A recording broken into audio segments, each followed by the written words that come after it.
Dark ladieth, wherefore art thou, dark ladieth? I don't know, but maybe I can write a Black Sonata about it.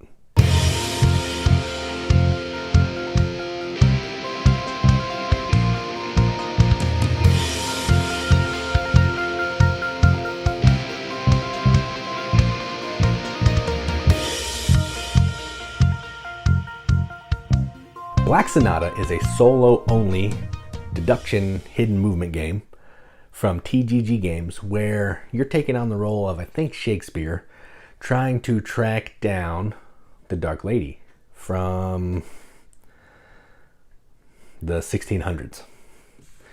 And the way this game works is there's going to be some moving around by the Dark Lady. She's going to be in certain possible locations. And what you are trying to do is you are trying to get in the same location as her, investigate the location to see if she's been there, and then get clues to try to determine which 3 of 7 characteristics the Dark Lady has so you can figure out who she is. That's the gist of the game. Let's go to the table. Check it out. All right, so here's a game of Black Sonata all set up. Let me go over setup kind of quickly because it's pretty straightforward. You're going to shuffle the fog deck, which is here. Randomly put your pawn in any of these locations and then give yourself the appropriate location card. You're going to shuffle the Dark Lady cards and put one under the board. This is the one you're trying to figure out. So you're trying to deduce the identity of this one with one of these 7. They'll have 3 of these 7 characteristics. Then you're going to put this other symbol of that one on top of the deck and then put the rest of them below. For an easier difficulty, you can do some of this stuff back here, but I'm just playing regular because I'm terrible and it doesn't matter if it's easy or hard. Then you will set up the location deck. So this card's going to go on the bottom. It's going to tell you how many turns you have left. Then what you're going to do is you're going to put all these cards in alphabetical order. I'm using the first column. So F, G, H, I, J, K, all that. Then once you have that sorted out, you can cut. And I've already done the cuts. I did 3 cuts. And this is the potential starting location of the Dark Lady. So the Dark Lady is in one of these 3 locations.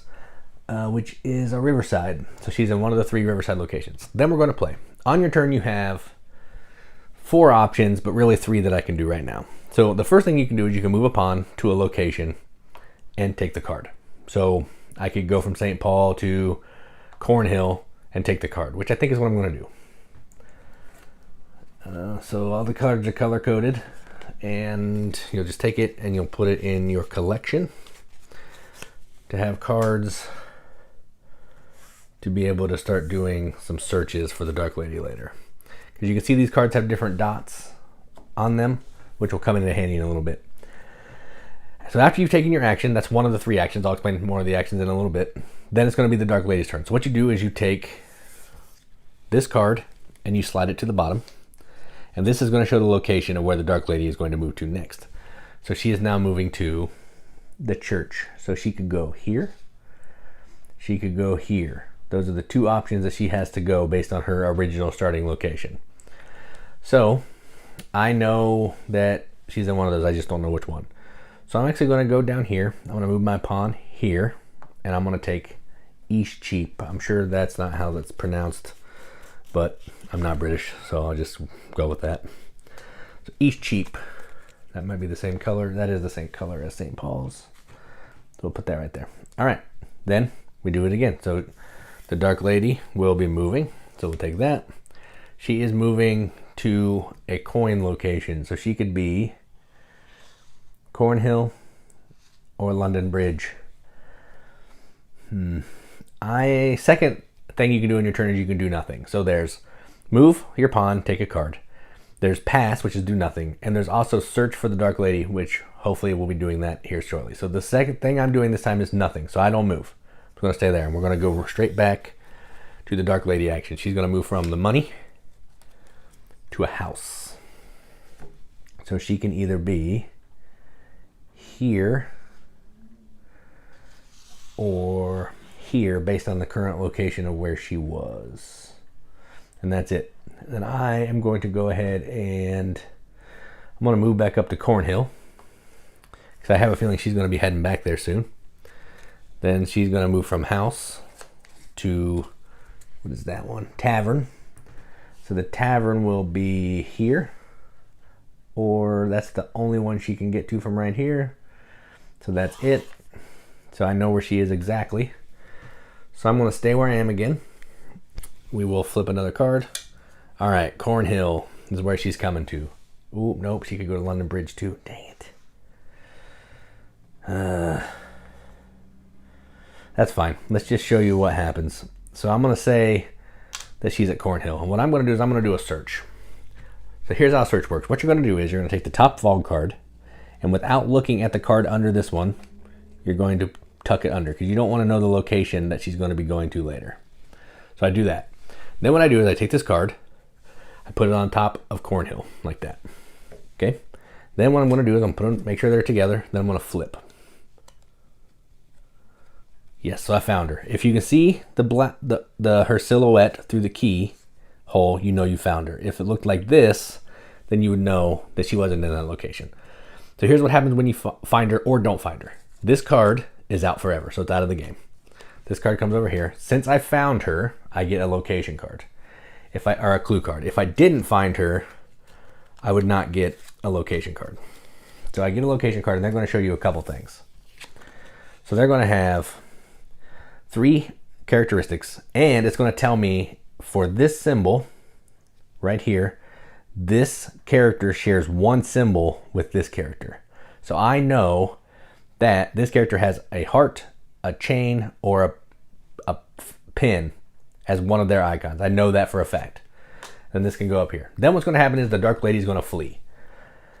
So what that means is she's going to move based on every clue that I have exposed here. So I have 1 clue. So she's going to move 1 card without knowing where she's going. So I'll take this fog and it goes back there. Doesn't really affect me a ton because I only have 1 clue, but c'est la vie, there's that. Now I know she's going to a church, so she could go here, or she could go here. And I think I'm going to go ahead and come down here because I have a feeling she's going to move down there. And looks like I was right. She's going to the tavern. That's the only tavern she can get to from there. So she is there. So I'm going to try to do another search. So this happens the same way. Take a fog card, put it below this one so I don't know what it is. And then we're going to search. So we are in Eastcheap, which we have. And put that there. Flip it over. Found her. So I found her twice. So this card's out. I know she's in Eastcheap, so we get another card. And this one is an acorn, and I know that this lady has 0 or 2 in common with this card. Those are a little trickier. So yeah, I don't love those as much, but that's it. So then she's going to flee again. So when she flees this time, now she's going to flee 2 cards. So I'll take 2 cards without looking at them, tuck them to the bottom, and then she's going to end up at the church again. All right, so let's go to the church. So she's either there or moving 2, she could be here or here. So I'm going to go ahead and move to London Bridge so I can get another card. And then that will be my turn. So that's effectively how the game's going to play. What you're trying to do is, so let's just go ahead and throw some stuff down. So let's say, I don't know, crown. This is terrible guesses, but I just want to show you what happens here. This one and music. All right. So if I think I know all the attributes, I'll put them down here. Black side up. So that's locked in. I think I know what that is. Then what I need to do is I need to make sure I'm at the location as the Dark Lady. I would need to do a search so I could verify. So I need to look like this. I need to have her in the keyhole. And then what I would do is I would reveal this card saying, I think it's these icons, and look and see if I was right. If I have the 3 icons correct, I win the game. In this case, I had one of them correct because I just guessed. I would have lost. So you're trying to get as much of this done as you can to figure out what this is. There's also another action you can take when a fog card is on top of the deck. So say the turn shows like that. What I can do here is I can do nothing, and just let it, go to the back of the deck. Or I can take another fog card, put it under this, and then I can flip the top of this card and take this action. So look at the head at the back of the next 5 stealth cards. So I'm going to get to see the next 5 moves. And then this card goes back to the bottom of the fog deck. And that's helpful because you're getting some special abilities. It's going to help me plan out some moves. But also, if this deck runs out and we can't add fog cards, we will lose the game as well. So that's another bad thing. So you lose the game either by guessing incorrectly, running out of these cards, or not guessing after 3 rounds. It says right here, you lose. So that's effectively how the game plays. Let's go to the top, see what I think about it. All right, well, that was Black Sonata. First off, I gotta say this theme is awesome. Katie loves Shakespeare, she loves English, she loves all things about that. She hates solo games, but this could be one that she would be willing to play on theme alone, and I think that's pretty cool. So let's talk about what I think about this game. So I play more solo games than she does. I still don't play a ton, but I do play some. And effectively what this feels like Clue, the solo game. So what you're trying to do, like I showed you in the overview, is you're trying to figure out who the Dark Lady is. So if this was the Dark Lady, I'm trying to figure out these symbols based on clues over here from other cards that I'm flipping. So I know that this suit is this purple one. So if another card comes up for purple, I would know that this card shares one of these with that card, which I showed you in the overview. So the more clues you have out, the easier, in theory, it is to figure out who this is.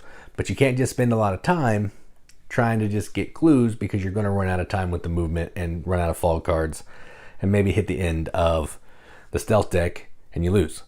So you're trying to juggle that. You have to do some guessing, I think. You're not going to be able to fully deduce, have 100% knowledge. You may just have to make some educated guesses and go with it and then hope you're right. So let's talk about this. This game has awesome production. It's a cool board of London. It has awesome art. I like the art. It's old school. It's fitting with the theme. These wooden tokens are really cool, the black side and the gray side. I think the gray side is just so you can, kind of ponder out what you're doing.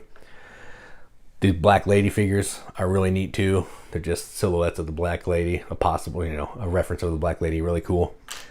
The gameplay's smooth. I love this part.